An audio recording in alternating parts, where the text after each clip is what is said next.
Good morning, church. Day 5, Friday morning, and we've been walking through the I am statements, and we're not gonna hit one of them where Jesus says, "I am the way, the truth, and the life" in John 14. However, it is good context for what we're talking about this morning in John 15, because Jesus tells us there that He is the vine, and that we are the branches, and anybody who abides in Him, He it is that'll bear much fruit. And as we kind of look back on the story leading up to that, Jesus is entering into kind of the final moments of His life. I mean, this is kind of the end of the road for Him. And in fact, in John 14, after He has had the Last Supper with His disciples, He has been betrayed, or at least Judas has been called out that he's going to betray Jesus, and he's left. And he's kind of gone through this whole Lord's Supper time, this last time with His disciples.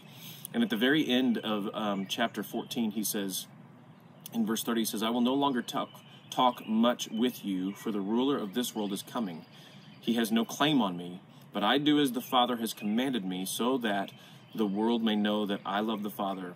And then He says this, "Rise, let us go from here." So at this point, they get up from the Lord's Supper table, or wherever they've been, up in the upper room, there where they were meeting, and they head out and they start to go towards the Garden of Gethsemane. That's where they're headed. They're going there. Jesus is going to pray. He's going to sweat drops of blood.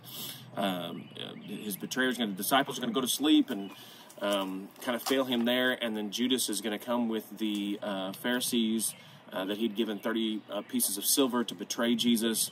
That whole thing is going to go down, and they're on their way there. So just to give you some context of the weight of the moment, the weight of the moment is that Jesus is literally walking towards His accuser, towards His death, towards the cross, all of that, okay? And so then we move on to John chapter 15. And I can just imagine this picture as Jesus with His disciples is walking towards the Garden of Gethsemane.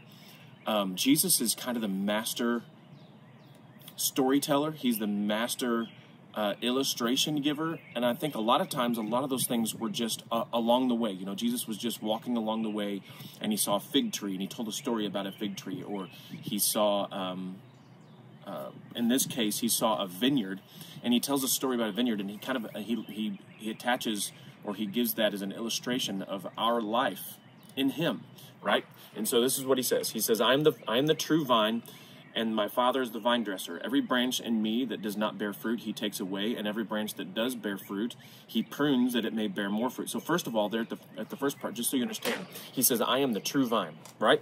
So the true vine, for anybody who's ever dealt with vineyards, you will have, and a lot of our vineyards, you'll have like this big long fence row, and on one side of the fence row, you'll have the true vine come up out of the ground, and then they put the vines, the branches, all along that fence line, and as a vine, it kind of goes in and out of the fence row.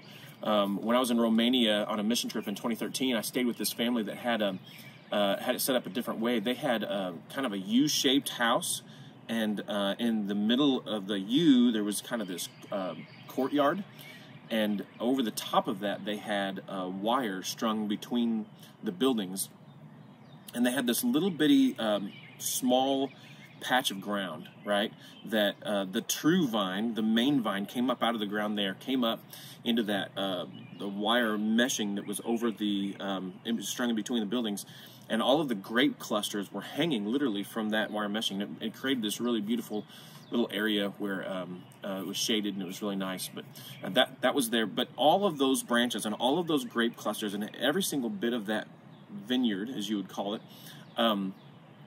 all of its sustenance, all of its nutrients, all of its water, all of its minerals, every single thing that gave life to every one of those branches came out of that one vine that came up out of the ground. And that's what Jesus is talking about. He says, I am that vine.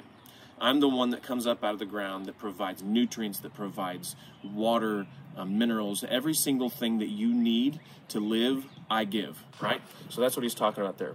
In verse 3, already you are clean because of the word I've spoken to you. Verse 4, abide in me and I in you, as the branch cannot bear fruit by itself unless it abides in the vine. Neither can you unless you abide in me. I am the vine, and here's the famous verse, I am the vine, you are the branches. Whoever abides in me and I in him, he it is that bears much fruit. For apart from me, you can do nothing.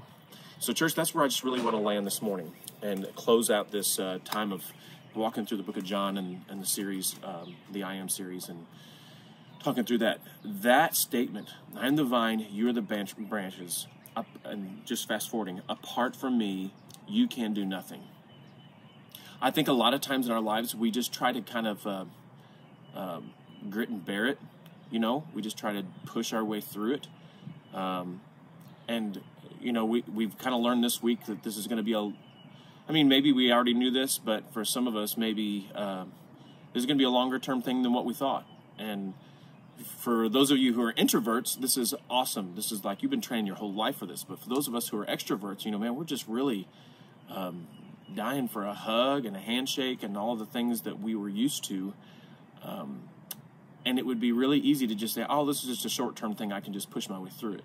And I just want you to know that if we're not connected to Christ, if we're not abiding in him, and Greg, what do you mean by abide in him? I mean to rest in him, to trust him, to seek him, to allow him to fill you up daily, to allow him to be the source of your strength rather than just your ability to muscle through it.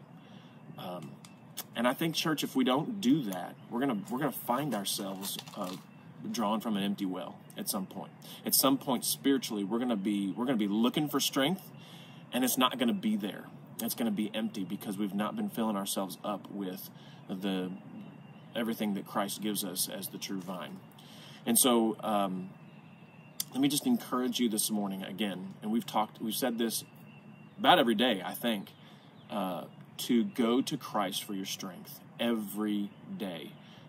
Take the extra time every day to get in his word and just read a little bit. Man, you don't have to read much. It's not something, don't feel the pressure to read the Bible through in a year if you don't have the time to do that. If you do, great. That's a great goal. But you have to read quite a bit every day to get through the Bible in a year. So if you don't have that kind of time, that's okay. What I would just encourage you to do is read something. Start in the book of Matthew and just start reading a chapter a day or a couple chapters a day or something like that. And then just spend some time talking to God and asking him to give you the strength for this day. Whatever challenges all of this has brought on you, I believe that without the strength that Christ gives you through the vine, we can't do anything. And, you can live on your reserves for a time, but eventually you're gonna send that bucket down the well and it's gonna come up dry. And so just remember to continue to fill yourself up by being in the Word and abiding in him, and by just knowing who he is and what he's done for you. And just by understanding that he is our shepherd, he is our vine, he is the way, the truth, and the life, he is the bread of life, he is the resurrection and life, he is the gate. Knowing who Christ is, that he is all of those things, not just, that's not just for the book of John and the people who read it back then. That's for you today. Jesus is those things for you today. He wants to be all of those things for you today. So if you just need to be reminded of that, go back or just Google it. Google the 7 I am statements in the book of John, and you can find those and read through them and remind yourself daily of who Christ is, because remember, John told us that I have written these things so that you might know that Jesus is the Christ, and that by believing you might have life in his name. These truths of who Christ is will bring life to your soul. So just be encouraged today, church, and just know that Christ wants to be all these things for you. So abide in him. All right. Well, Sean's going to take it over, I think, next week for the devotional times. And we'll hopefully see you soon at North Road.